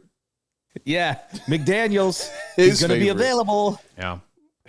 I mean, And then maybe McDaniels gets time with Caleb, and then McDaniels gets to take over for the Patriots. I think that's what we all kind of thought was going to happen anyways. Well, here's what I think. I despite the fact that I don't disagree with you when it comes to Bill Belichick necessarily, but I think that he's going to have to really sell the Kraft family on why he should still be the head coach. I don't think it's just a case of Because they've been terrible. right. I don't think it's just you're close to the all-time wins and we're just going to keep you around just for the sake of keeping you around, right? Because he's going to have to. Besides Caleb Williams, if let's just use this as a hypothetical, and I'm sure this is not going to happen, but if you bring in Caleb Williams right now with the roster that they have, who the hell is he throwing the ball to? Who the hell is he handing the ball off Juju to? Smith-Schuster. So there's going to have to be more than Caleb Williams, and Bill Belichick is going to have to come outside of this rock that he's under and realize that they're going to need more talent moving forward, and they didn't do that this past offseason, which is still a head scratcher Because he cheap. Who has more draft picks than the New England Patriots historically? Nobody. They stockpile draft picks. They have, But now they're going to many have to draft use them. picks. That's right. And So use them they can properly. use those. They only have to move up 1 spot right now. It's not a whole lot. Per the point value, we're looking at about 400 points, But the Bears which may be a 3rd round pick aren't the Bears for them to get that number 1 pick. But the Bears will have, if the Bears finish with the worst record, they will have the top 2 picks because of Carolina. Well, right now they've got 4, so they would still have New England, Arizona, and Washington technically by the breakdown here, still ahead of them. I don't know. But also Bill Belichick, who strategically and thinks so far ahead of most. That's why he's been successful over the years. He is always 4 or 5 moves ahead of everyone, kind of thing. I'm not saying they're tanking for Williams, but maybe he's trying to play this out strategically. I mean, maybe, but they're definitely not. I mean, right now the perception is that he's not thinking ahead, right? He hasn't been thinking ahead for a couple of seasons. I mean, it's not been working. Very long time. Yeah, it's definitely been a bit of an issue there. So I'm curious where Caleb Williams ends up, if he even comes out at all. But him not playing in the bowl game is an indicator that he's trying to prepare himself for the draft. I'll take him. If the Jets finish with the worst record, I mean, hell, we just started Tim Boyle, so what you got to and lose? then let Caleb Williams sit behind Aaron Rodgers for 2 years. There you go. I'll send Zach Williams wherever he want to go. Where you want to go? I thought he was Zach Wilson Williams? now. Where you want to go, sir? I'll send you wherever you want to go. Get the hell out of here. He wants to go to Atlanta. Stop! I knew that was coming. Take him. You want him? No. I'll give him to you. I don't want him. Hey, I had another scenario. You gonna give him to me for some Chick-fil-A or something? Hell yeah. All right. And some tickets to see Ludacris come out the sky. About to move. That I got- overhead cam. I had Atlanta selling the farm. To do what? Go get Caleb Williams. Oh God, no. Jeez, please don't do that to me. No, they're not gonna do that. They're not. Look, they've made You who do you have at receiver? Who do you have at tight end? no. Who Not do you have Christian at Kirk. running back? I got Drake London. You have I like you Drake have London. all the pieces. You need a quarterback. Put a USC quarterback with a USC wide receiver. Put him with a very talented tight end. You have a stud of a running back in the backfield. You have a really decent offensive line. And you got an offensive coordinator / head coach. I'm just saying, in your defense, you said yourself, is a top 10 defense. You're quarterback away. All right. It's going to cost you a first, a second, a third, and probably a third next year. No, I'm not mortgaging the farm to move up to get Caleb Williams. Not going to do that. This is a generational talent, they say. Oh God, Generational. They say. Who's They the didn't best say team in that about football? Ritter. Who's the best team in football right now in the NFL? San Francisco 49ers. San Francisco. San Francisco 49ers. They proved that, of course, Sunday Night Football, 42-19 over the Philadelphia Eagles. Over the who? The Philadelphia Eagles. Oh, they're doo-doo. And that game started out with San Francisco doing bupkis. Work. Like nothing. Like in the beginning, first couple of drives, they Brock- did nothing. They scored 0 points in the first quarter, by the way. Brock Purdy was looking like the bum Brock Purdy. And then Brock Purdy went off for 314 and 4 touchdowns. They scored 14 points in the second, 14 points in the third, and 14 points in the fourth quarter. They ended up winning that game 42-19. I mean, they just obliterated Philly in Philly, mind you. Well, that's because I ain't gonna say it. No. What? What's that word? Philly's you used? overrated. Ooh, Allah. I'm with you on that I've one. been saying that all year. They lost to the damn Jets, so come on. that You've word always you got that in your used? pocket. I mean, I had the only loss on them for a while, but Mollywopped? Mollywopped. That's the Is one. that the word you used? That's the one. Yeah. they started they started talking all that mess after the win last year. Right. They had to fight on the sideline, Yeah. and then they let Debo go off. Debo hasn't went off in a while, and he wore black forces. Everybody went off. He had black forces on when he was doing pregame warmups. Well, I think the other thing, too, was their defense played extremely well in this game. I mean, we know what the offense could do, but defensively, they kept putting them in positions. So the culture knows what black forces mean. That means of you course. here for some work. Yeah, You gonna get this work. yeah. And You will he get gave- worked. And he gave them work. Yeah. Hey, the other thing, too, San Francisco came into that game 100% healthy. They had all of their weapons And ready to go. we've had this conversation the last couple of weeks. Yeah. If they are healthy, they're probably they're the best team in football if they're healthy. Best For sure. best tackle in football. Yep. Yep. One of the best tight ends in football. Yep. One of the best running backs in football. One of the best weapons as Debo in Yep. football. Yep. I mean, it just goes on. And then you got guys that that sometimes teams Best forget about. linebacker in football. Definitely the best middle linebacker in football. And Arguably some of the best corners and safeties in football. And couple he's of the not best going to pass get rushers in he's not going to get the football. attention. He's not going to be one of the best. But you have these other guys that all of a sudden, if you pay too much attention to the McCaffreys and the Debos and the Kittles, you got Ayuk out there just making people look stupid. Like he's fast as hell. When he gets his opportunity and he gets in the open Absolutely. field, you're not catching him either. I mean, it's ridiculous. And Jennings is playing well Yep, too. he is. the third receiver. Yep. So I mean, Is Bosa 1 or 2 time defensive player of the year? Then they just picked up Chase. Yep. Oh God, I forgot about the Chase pickup. told too. you, some of Oh the my best- God, they got some of the sneaky best players at their position in football. unbelievable. But They are. John Lynch has thrown all of his chips in. This is their year. If they don't win this, they might. I don't know where they're getting all this money from. Yeah, right. The NFL is going to start investigating the San Francisco 49ers at the end of the season. So let's talk briefly about the playoffs right now. Playoffs. What? I was going to do it, but you got it. I'm Thank sorry. You. Thank you. I love that line. If the playoffs ended today, these are where playoffs. If the playoffs started today, excuse me, if the regular season ended and the playoffs started today, this is where the teams rank. In the AFC, you have the Dolphins with the number 1 seed at 9-3. You have the Ravens at number 2, also at 9-3. The Chiefs, despite the loss to the Green Bay Packers, they are 8-4. Jacksonville also 8-4. They're the 4 seed. The Steelers currently own the 5 seed at 7-5. The Colts are the 6 seed at 7-5, and the Browns are in 7th place right now, also with a 7-5 record. So you have, by the way, you have 3 AFC North teams in the top 7.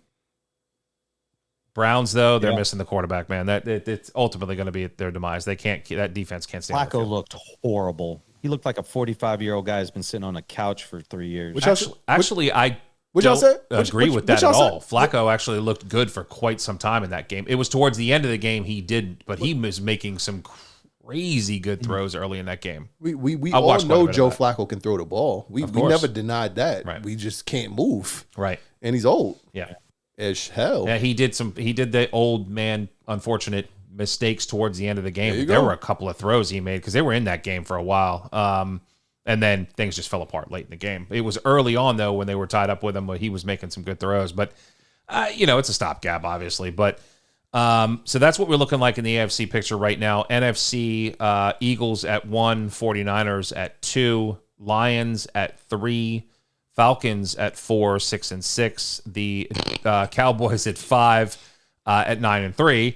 Vikings 6, 6-6, and the Packers also in there at 6-6 as well. They're the 7th seed currently. The Packers are sneakily good. They're getting kind of All of the young players are meshing well.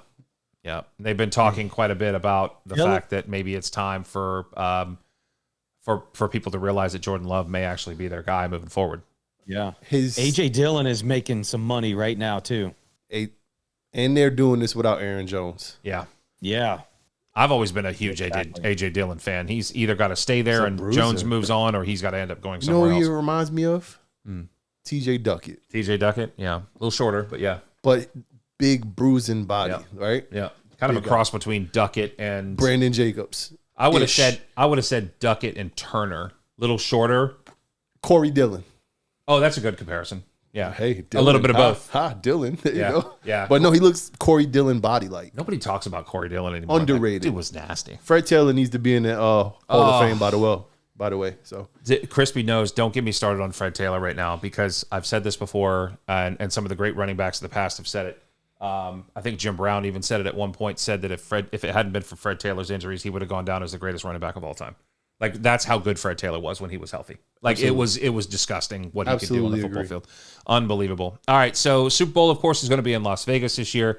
I'm excited for that, just for the simple fact that it's going to be in Las Vegas. There's going to be so much pageantry and everything going on around it. we having a trip there? Are we getting? Yeah, I was going to say, are we getting sideline? I knew this was from coming. I BallzOut? should have never brought this up. You shouldn't have said that. I should not I've never have. been to Vegas yet, so I mean, if, I've been. if it's on Me the neither. company, Me I'm neither. with it. I can't wait to go back. Can I put that in my contract? Yeah, absolutely, 100%. Because I haven't re-signed yet. We do have to. By the way, speaking of going places, we do have something we have to do in March of next year. What's that? March 17th. What's that? We have to go. My birthday. Yeah, that's actually Crispy's birthday, but we have to go to. We got to go to WWE. It's going to be right here in Charleston. Oh. Didn't you send us that link? Yeah, I was trying to play coy. Yeah, I know you were. What's that? That's going to be on Crispy's birthday, so we have to go. I was going to go there regardless. Well, I mean, I realize that, but I think we should all go.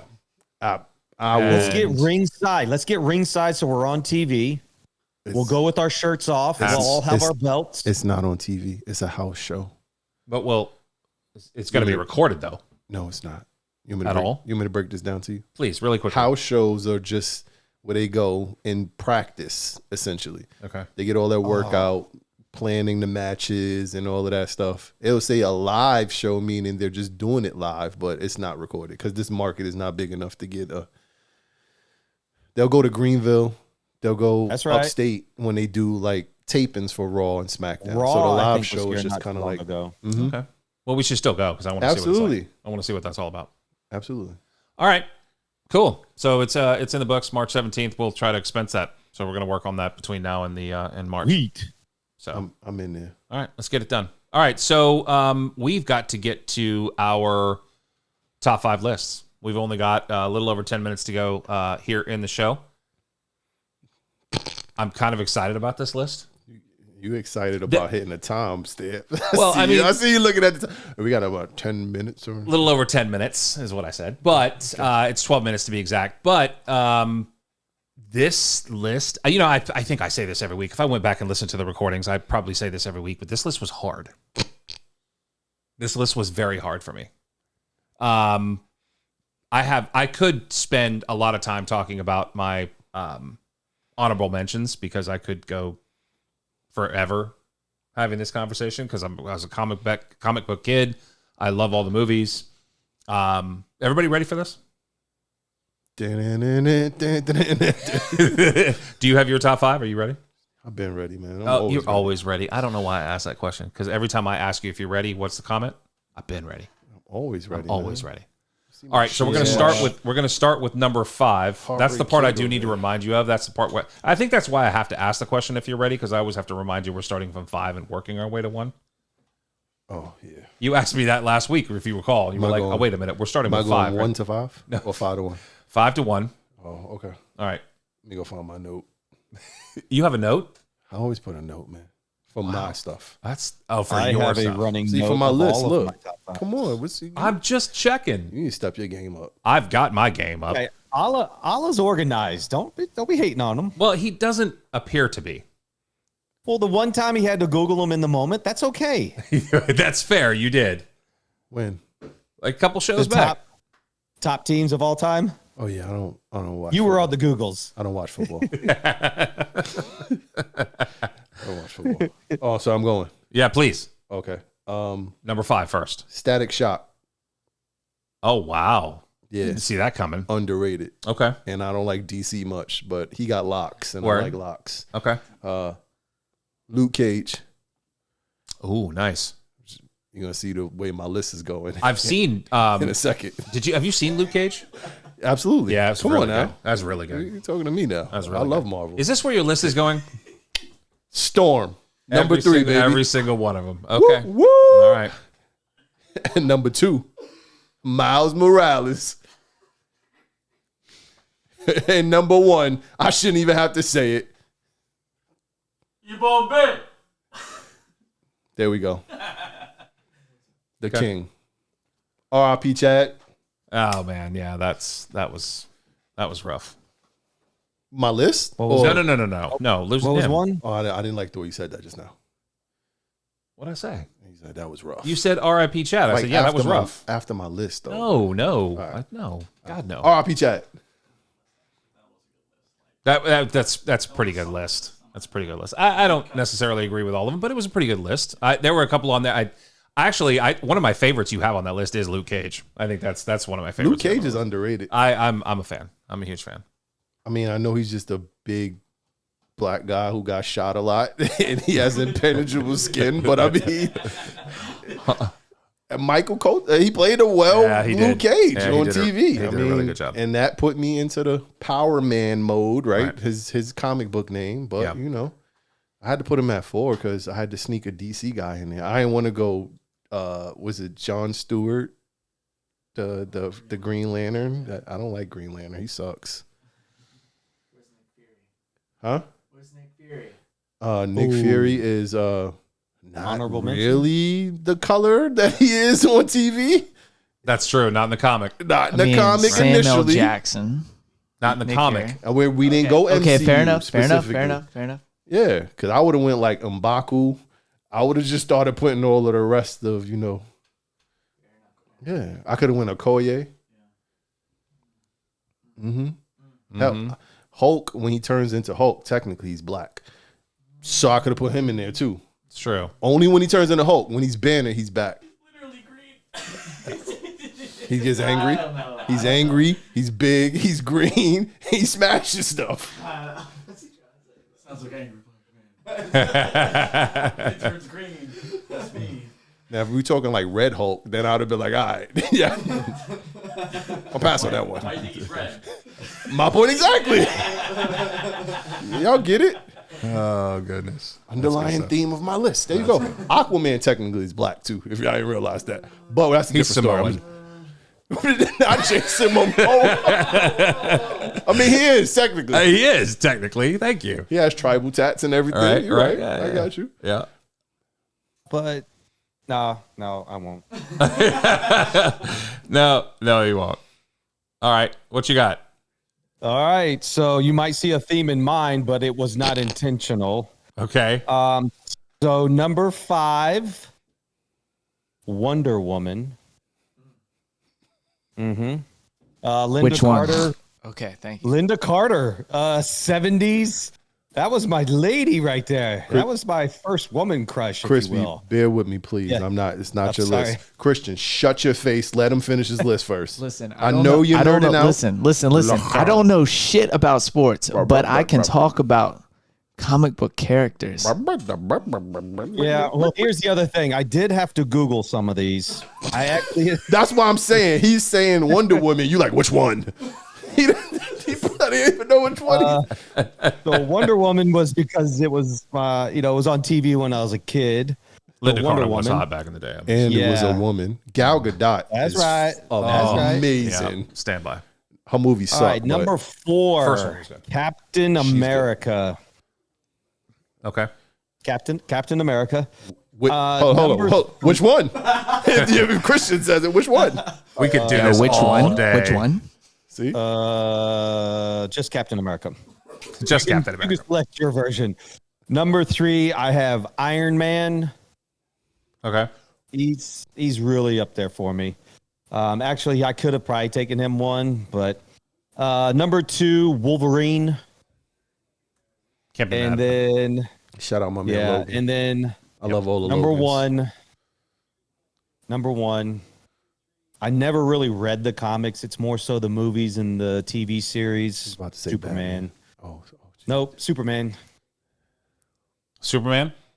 Yep, Superman. I remember I got a scar down here on my chin. I went running into the bathtub thinking I could fly like Superman. And that'll do my it. That mom does has a not picture surprise of me whatsoever. That'll do with the it. Superman underwear and the shirt with Superman on it. That was my guy growing up. So Superman's number 1. I know. And last week, Ala, when we even started to talk about this, and you started busting Superman with the green. That's exactly what I was just I saying. was going to say that. Superman. This is not your knew- list. Superman is overrated. He is an overrated superhero. Well, okay, just answer me this though. Like overrated how? Like I'm being totally serious. What is the only thing that can beat him? The only Kryptonite. thing that can beat him. Crystal meth. That The Hulk. studio audience, please. That's it. That's it. Lois Lane too. I mean, but that's a female. I mean, One green piece of it could be some powder of the green crystal. Right. What else can beat him? Doesn't everybody actually have? Isn't that the thing that like every superhero has a weakness? They've got something that I mean, I'm done. I'm Not not trying really. to play devil's advocate, but I'm I just mean, saying, they, like, they have something. Everybody Right. has an Achilles heel. Right. Ha ha, not Aaron Rodgers. Right. But well, you said it, not me. I know. I technically, mean, he's your superhero. he but- got a bionic one now. Well, that's true. That's true. Coco says Doomsday. Is that valid? Not really, because he still beat him. He beat him, then came back.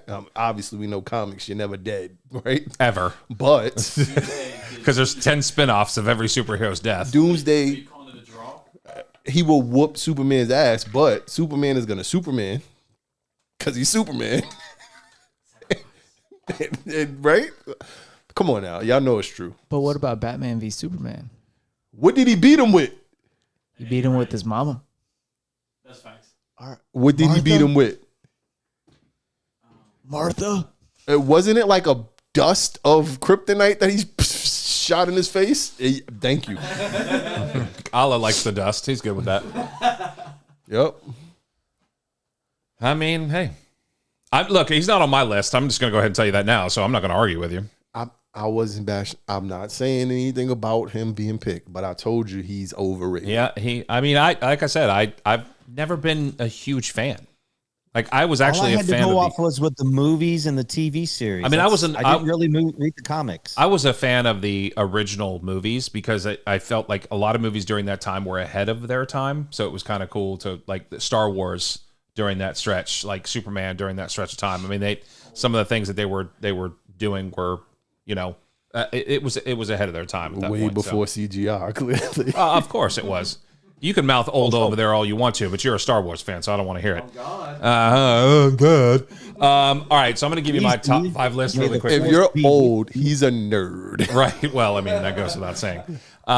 So my top 5 list at number 5 is Wolverine. Oh, which one? All right. No, I just wanted to be like Christian. I know, it's fine. That's fine. Whatever you don't be like Christian. I'm sorry. I'm not sure about sports, but I know comic book characters. I know comics. Number 4 is Iron Man. Number 3 is Spawn. I was gonna put Spawn in mine. Huge Spawn fan. I mean, I considered putting him 1, but I couldn't do it over my man. Spawn could have made my list. You know why? I think I have his top. I think I have the first 10 Spawns that ever were made. Still, You know who played Spawn? Are you in the being movie? serious? I think so. I'll have to go up in the attic. Yes, please check that out. You know who Are they played worth Spawn in the movie? something? Yeah. Oh, yes. Oh, okay. I mean, yeah, Spawn. The movie is just amazing. The comics were phenomenal. Michael Jai White played him. I mean, yeah, I love Michael Jai White, dude. As a comic book actor, like, yes, throw him in there. He's an ass kicker, is what he is, dude. He's not big enough to play him. Who? I mean, Jamie Foxx. Play who? Spawn. Who's not big enough? Jamie Foxx. I'm not saying actor-wise. I'm talking about body size. Yeah, no. Yeah. But nowadays they can make anybody look. Absolutely, you are correct. My bad. Yeah. I mean, but he could get away with it, but Michael Jai White's the guy. He's Michael Jai White is Spawn. He's amazing. Number 2 is Spider-Man. He's Electro. And number 1 for me. You said Spider-Man? Which one? Spider-Man's number 2. Which one? And I know you're going to ask me the same question when I give you my number 1, but my number 1, Is without Batman. a doubt, is the Hulk. Oh, I'm a Hulk guy. Always have been since I was a kid. Green or red? I got to go with the original, but I had a lot of the comics where we had Red Hulk. I just give me Hulk. Just Or period. I don't care what he blue. looks He was like bluish purple too. That was his real color too. Back in the day. back in the day. Yeah. Man, I gotta ask because Hulk was my favorite comic book character as a kid. Who's your favorite actor to ever play Hulk? It's got to be the original. Well, it's got to be Lou Ferrigno, the original. You know, and because it was actually Lou Ferrigno playing the role, right? So that's what I mean by body type. Well, we were just talking about body type. Yeah. I mean, Lou Ferrigno is 6'6", 6'7", and still cut. Yeah, to this day. To this day, yeah. And he's 50. No, he's pushing 60 now. Is he 60 now? I think he's older than that. Steroids. Well, he did fair share of those, obviously. He is on the. But it has to be Lou Ferrigno because it was just the original. I mean, it wasn't obviously you had two different people playing. One person playing Bruce Banner, the other playing Lou Ferrigno. But with nowadays with technology and everything, you have, I thought Edward Norton did a good job of playing Bruce Banner. Absolutely. Thought he did a very, very good job of playing Bruce Banner. There was a part of me that wanted him to continue to play that role as they got into the Avengers movies. But he fucked it up. He certainly did. And as much as I like Edward Norton as an actor, he's done some of the most amazing movies. He is one of those guys in Hollywood that people talk about not liking to work with. Mm-hmm. He's that guy. He's got that kind of ego. Mm-hmm. But I thought he did a very good job as Bruce Banner. Absolutely. I think he did the best job as Bruce Banner. If you go Lou back, is 72. I told you that. Yeah, he's past 6'5". If you go back and watch that first Hulk movie, the Incredible Hulk with Norton playing it, because remember it was a Banner one. What was his name? Eric Bana. Yeah, that Eric was Bana? terrible. The worst Hulk. The one with movie of all Eric Bana, time. no, terrible. It was terrible. Absolutely terrible that was movie. My second Hulk movie, childhood. Awful That was movie. terrible. Terrible right? movie. Norton, I thought it was a bad movie initially. That movie is really good, It's very actually. good, yeah. It's just the CGI was really bad initially. Yeah. Yeah, no. I wish he had gone on to play it, but What is it? Ruffalo, right? yeah, Ruffalo. Ruffalo is a great actor. Yeah, he is. And he actually plays Bruce Banner. It's interesting because he looks more like what we all knew Bruce Banner to be back in the late 70s, early 80s. A little bit rough around the edges, right? The messy hair and everything Smart, else. nerdy kind of. Right. And Edward Norton, I liked him, but like he's not Ruffalo or who was the guy? I don't know the actor who played the original Bruce Banner. I don't remember his name. It was but, whoever was with Lou Ferrigno. yeah, that guy. I don't remember. I don't remember who it was. I have to look that up. But I've just always been a Hulk fan my whole life, and I besides the movie with Eric Bana, which was absolutely terrible. Bob Holt. Oh, was that? It was Bob Holt, wasn't it? No, he's old. He's old. Oh, he's definitely old. Yeah, they're all old, except for Troy Baker. I thought that said Fran Dresser for a second. I was about to say, wow, ain't she a chick? Awkward. Did we, Crispy? I usually have to defer to you to this. I know we talked about it before the show and we never got around to it. But do we have a top 5 list for next week? Nope. Oh, jeez. I got one. What you got? All right. Top 5 Jordans of all time. Like shoes? Yeah. Might as well. Somebody wears Jordans over here all the time. I'm not pointing no fingers. Top 5 Jordans. Now we talk about just straight up releases or their special editions as well. I mean, you could do PEs if you want to. Because Ray Allen got some really good player edition Jordans. Yeah. I don't know. I personally, I don't. It doesn't much matter. But personally, I would rather go originals. But that's, no, I'm down with the numbers because it stops after like 17. We don't care about 18, 19, 37. We don't care about those. Yeah. Let's do originals. Top 5 Jordan originals. Yep. Oof, this is gonna be good. I got my list already. I've got 4 out of my 5 already. This one is gonna make a list. It's gotta. Not this particular one, but this model. That model. It has to. Yeah. Huh? I don't wear those. What did he say? What did he just say? Top 5. Did he say Yeezys? Yeah, come on now. You know he had to say. That's why I didn't try to put that. On. Nobody cares about no damn. Crispy, what you got? You just look like you're about to say something. He's doing. Oh no. He's doing research. I'm trying to do my research right now. I seen it. He can always tell when you're doing research. He's over there writing. Google's. He's writing his list out. see He's it. got his list right. Always to his right. Checking it twice. There it is. Yeah. Hey, it's that time of year. All right. Right. Well, this was good. Enjoyed this. This was good conversation. Minus Christian, of course, but that's a joke, dude. But you do have green on for the Hulk, so I forgive you for that. Good lists. I enjoyed that. a lot. I was looking forward to this, and good conversation tonight. I enjoyed it. We could talk the college football playoff thing. Obviously we know the playoffs are on the way. We know the bowl games are coming. We'll be talking more about this moving forward. Obviously, there's going to be more discussion, more conversation.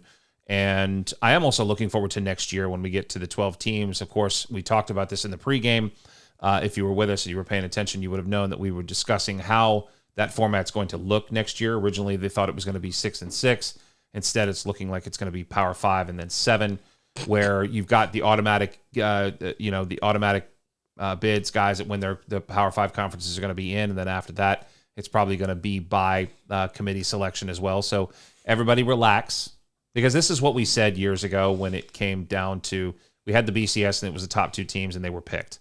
And then everybody's like, we want a playoff. So they appeased you, folks, by the way, those of you that don't think clearly, and they made it 4 teams. So they added 2 more, but still by committee. So, for the first 2 years after that, everybody's like, yes, we have a playoff. And I'm like, yeah, but somebody else is making the decision. Except for probably the top 2 obvious ones, which in this particular case this year, you could argue were legit, at least the number 1 team. Now we're going to give you 12. And everybody's like, yes, finally, we're going to get an actual playoff. We're going to get this bracket style. We got 12 teams. And then the realization will hit that you'll get 5 automatic bids. And then the committee is going to decide the rest of the 7. So you're still going to be as equally pissed off, if not more, next year when we come around to the same conversation that you are now. So don't get too excited. Have your moment, and then once you're the 13th, when you're the fan of the 13th team that doesn't get into the playoffs, we'll have the same discussion next year. Well, and then we're also going to see 56-14 in the first round, and then it's going to be like, why did we play that game? Yeah. And here's the thing. Here's the problem that I have with the playoffs, and I know we're getting over it. I just want to finish with this. The problem that I've always had with more teams and more teams and more teams getting into the playoffs is how many players are actually going to play in those games. Because if Caleb Williams is not playing in that game now to prepare himself for the NFL draft, how many more players will find themselves not playing, even if they're one of those 12? For this very same reason. Absolutely. They have their future is on the line. They cannot afford to get hurt. So they're going to play a full season, and then you're going to ask them to play potentially 3 more games moving forward. That's a tough ask. And when you have players that are preparing for the NFL, I'm going to be curious to see what happens and how many players may actually end up skipping out or just not playing in those games. I'm going to be very curious to see how that plays out. Well, Caleb Williams on a good team this year. He'd be playing, but he wasn't, so that's why he's sitting. Yeah, well. So we'll see what happens with that, but great conversation. I'm looking forward to seeing how the NFL plays out. We have another couple weeks, of course, of the regular season before we find out ultimately what this all boils down to. Allah's shaking his head. He's not too excited about it because I don't watch football. I'm hot stove news, baby. You're hot stove news? Yeah, the Mets out here trying to wheel and deal, The Yankees and Red Sox are making a trade. Talking baseball already? Well, I mean, we're in the twilight zone. The Yankees and Red Sox are making a trade. I don't understand. We're trying to get the other Japanese pitcher to come over with Senga. Somebody showed me a lineup with Ohtani batting third for the Braves. I was like, oh my God. I did, but y'all just made the cherry for Jarrett Kelenic, Kelenic, whatever his name is. He used to be he was a Met draft pick. Yep. So trying to make some moves. I see. I've been checking it out. Ain't nothing else to watch. There's nothing. Well, depends on your perspective. The Knicks just lost by 20. So they did. I think it was 22 or 20. Yeah, they were. It was like down 2 at the half.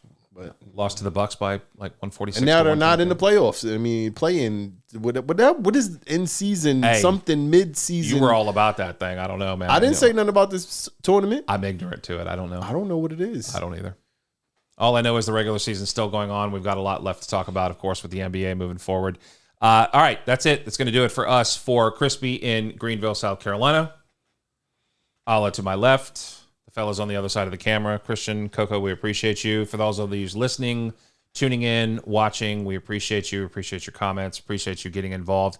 You'll obviously be able to see us and hear us on YouTube and check us out, obviously, Spotify, You can check us out on Apple Podcasts, Amazon. I love to say Amazon for you, Google as well. So a ton of places where you can catch us if you don't catch us live. Stay tuned. This is show number 12, and for the fellas, you only went down to audios. You got to go down to socials too. Oh, I thought we were doing that post. You got to say it too now. Well, you say it. No, you were doing it, so keep going. I can't now. You broke my rhythm. It's on you now. You're the socials guy. You always do the No, socials. because I plug myself, and you told me not to plug myself. Whoa, shouldn't have said that. Plug yourself, and then plug the rest of the socials. I do have to ask the question, though. You need to spell out your social, because you say your name, and I don't know if anybody knows how to spell that. You don't know how to spell it? I do, but I don't know that everybody else does. If you play Metal Gear Solid, and if you know about video games, then you would know what Shala Shashka is from the Lali Lulelo. Okay. Am I right, Christian? You know about it. See? That's the only thing we get. I get. Well, I can see that. Everything else, I don't know. All right. At Shala Shashka 51. I'm not going to spell it because I can't spell it. Sometimes I got to type it in myself. It just pops up, though. You just type in shot and it's going to pop up. Yeah, there it is. Yeah, that's what I do. Yeah, I don't know how to spell it. Okay, cool. Good. Yeah, on all the socials, BALLZ Out Sports. That's balls with the Z, Out Sports, on all of your socials. IG, Twitter, X, tweeting, whatever it's called now. Elon Musk, you suck. Facebook, Threads, TikTok, OnlyFans. That's managing that account. That's a different show. I thought you were. All Christian. volunteer. There it is. All volunteer. Yeah. Oh, the Patreon coming soon, so y'all can see me. More cool wrestling tees. If you want to send me some wrestling tees, I'm right here.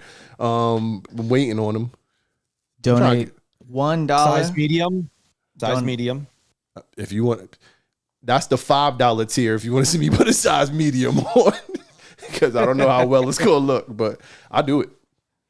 Yo, $1. That's all it takes. Donate. That's what it takes to help Allah get through his pod wars That's a little. I'm not even gonna go there. on the Patreon. I don't like the way he did that. You're gonna have to have that conversation with him For post show. only $1 a day, You can sponsor. you can sponsor this broke fingered bastard over here. All right. That'll do it for us. We appreciate it. We're out of here. We are Balls Out Sports. That's Allah. That's Crispy. Gang. He's just frozen. Is he frozen? I'm waiting on you. I'm waiting on you. I thought he was supposed to say. No, we didn't get to that part yet, did we? Yeah. All right, let's do it. Let's go again. Oh, I'm ready. Jesus. All right. That's going to do it for us. I am Jonas Mount for Allah. That's me. Yep. And Crispy. Uh-huh. Stay hydrated.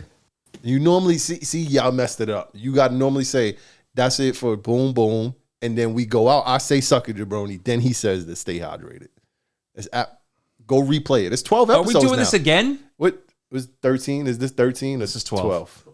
Damn, I don't know how to count. Gonna be a again. lot of edit and post. One more time. Jesus Christ. One more time. Go. We're doing it live, man. But if you go, all right, when we come back next week, we're going to let them know. All right. For all of us here at Balls Out Sports, I am Jonas Mount. We'll see you next time. Suck it, jabronis. Stay hydrated. There you go. That's how it goes. It was Jonas's fault. It was your fault. You messed it I up. know, but I didn't realize what I was doing. 3 times. Yo, watch the podcast, dog. All right? You get to see me and me with my broken ass finger, okay? I'm here. What is this, Tuesdays? Every Tuesday night from 9 to 11. Live on the YouTubes. Check us out on all the socials. At ShalaShaka51. That's me, first of all. I got to promote myself, even with my broken digit. Secondly, I'm a Nobody cares.